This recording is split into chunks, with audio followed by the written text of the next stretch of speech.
भूमि अखंड हो रहे सुरक्षित देश, युग युग तक जीवित रहे यही अमर संदेश, यही अमर संदेश।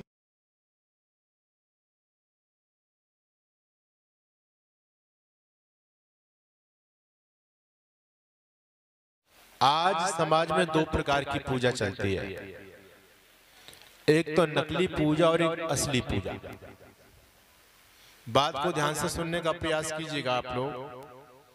और वस्तुतः देखा जाए तो हम लोगों को नकली पूजा से बड़ा प्रेम है। असली पूजा को ना तो हम करना चाहते हैं, ना हम सीखना चाहते हैं। और ये विडंबना केवल आज की नहीं है, बहुत लंबे समय से चल रही है। आज हम लोगों का जीवन भी नकली, हम लोगों का व्यवहार भी नकली और हम लोगों की पूजा भी नकली। नकली चीजों से हमको प्रेम हो गया आजकल, असली चीजों से प्रेम नहीं है। आजकल आप देखेंगे घर के अंदर मार्केट से फूल लेकर के आते हैं लोग और कमरों को सजाते हैं, बेल लेकर के आते हैं। कैसी होती है, नकली या असली? नकली वाली। असली फूल नहीं मिलेंगे लोगों के घर में। हमारे यहाँ बहुत अच्छे समाज सुधारक हुए जिनको दुनिया कबीर दास के नाम से जानती है। उन्होंने बहुत अच्छी बात कही इस हिंदू समाज की मनोदशा को देखते हुए। वो कहते हैं, संतो देखो जग बोराना, सांच कहो तो मारन धावे, झूठ कहो पतियाना। अगर सच्चाई का उपदेश समाज को करेंगे तो समाज क्या करता है? सम्मान नहीं करता, बल्कि ईंट पत्थर फेंकता है, मारने के लिए दौड़ता है। जितने भी समाज सुधारक इस समाज को जगाने के लिए आए, इन समाज के लोगों ने उनको सुला दिया हमेशा हमेशा के लिए। चाहे शंकराचार्य को ले लो, चाहे महर्षि दयानंद को ले लो, चाहे अन्य किसी को भी ले लो। लेकिन जो इस समाज को बहकाने का काम करता है, ये समाज उसको बहुत अच्छा मानता है। सांच कहो तो मारन धावे, झूठ कहो पतियाना। और कहते हैं, माटी को एक नाग बनायो, पूजे लोग लुगाई। हमारे यहाँ हिंदू समाज में नाग पंचमी का पर्व मनाया जाता है, आपके यहाँ भी मनाते हैं।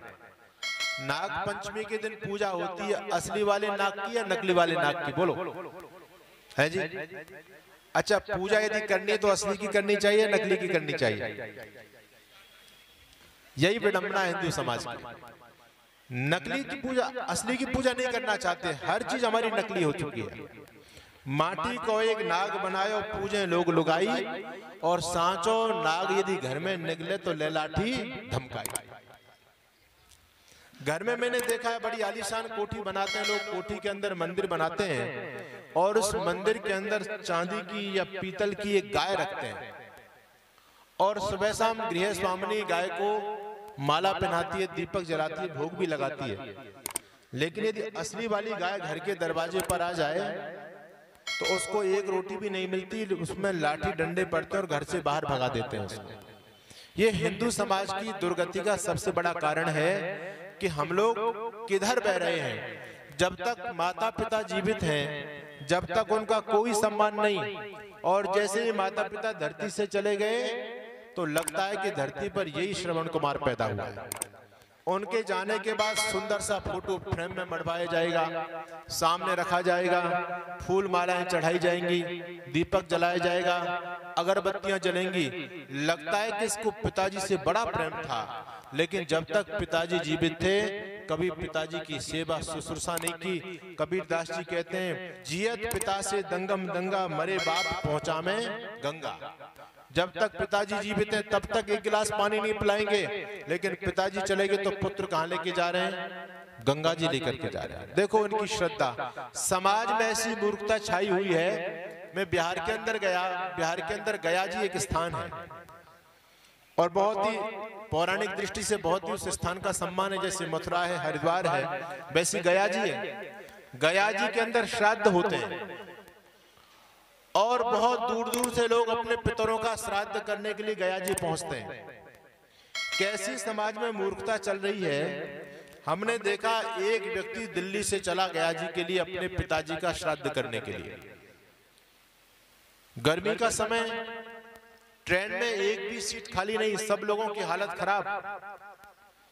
टीटी के पीछे लोग घूम रहे हैं कि भैया हमको सीट दे दो, हमारा कंफर्म नहीं हो पाया, पैसे ले लो, कितने भी सीट दे दो। टीटी बोलता है कोई भी सीट नहीं है, सारी सीट बुक है। ट्रेन जब आगे बढ़ती है तो टीटी लोग आ जाते हैं, चेक करते हैं ये बंदा आया नहीं आया। एक सीट बिल्कुल खाली, उस पर कोई नहीं बैठा हुआ, उस पर एक चादर बिछी हुई है, तौलिया बढ़िया। टीटी देखता है भैया ये सीट किसकी है? उसका बेटा बैठा है, उसकी पुत्र वधू बैठी है। कहता ये सीट किसकी है? बेटा कहता हमारे पिताजी की है। बोले ठीक है, पिताजी के चला गया। 2 घंटे के बाद आया, वो सीट तो फिर भी खाली। बोले सीट किसकी है? बोले हमारे पिताजी की है। नाम ये नाम पूछते ना, तो नाम जो लिखा हुआ था उसने नाम बोल दिया। उसने सोचा पिताजी कहीं इधर उधर गए होंगे। रात्रि हो गई, अब टीटी के पीछे और दबाव बना, बोले भैया हमको कुछ सीट दे दो, सीट दे दो। टीटी देखता बार बार ये सीट खाली जा रही है, क्या बात है? वो सीट खाली देखी टीटी ने, बाद में आकर के रात को पूछा भैया ये सीट किसकी है?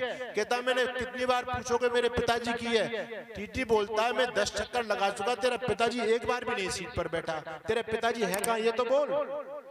कहता है मेरे पिताजी तो नहीं है दुनिया में। बोले दुनिया में तेरे पिताजी नहीं है तो सीट तेरे पिताजी की कैसी हो गई? कहता है मैं पिताजी का श्राद्ध करने जा रहा हूं गया जी में, तो मैंने पहले ही रिजर्वेशन पिताजी का करा दिया, पिताजी भी मेरे साथ ही जा रहे हैं, गया जी चलेंगे। ऐसी मूर्खता इस हिंदू समाज में चल रही है, इसका कल्याण कैसे होगा? इसलिए कबीरदास जी कहते थे जियत पिता से दंगम दंगा, मरे बाप पहुंचा में गंगा। जियत पिता की बात न माने, मरे गंग पहुंचा में। और कहे कबीर सुनो साधो ये कौवा बाप बना। कौवा जो है सबसे धूर्त पक्षी मानते हैं उसको। अगर घर के ऊपर आकर के बैठ जाए तो क्या बोलते हैं? हमारे उत्तर प्रदेश में ढेड़ बोलते हैं। बैठने नहीं देंगे उसको बड़ा गंदा।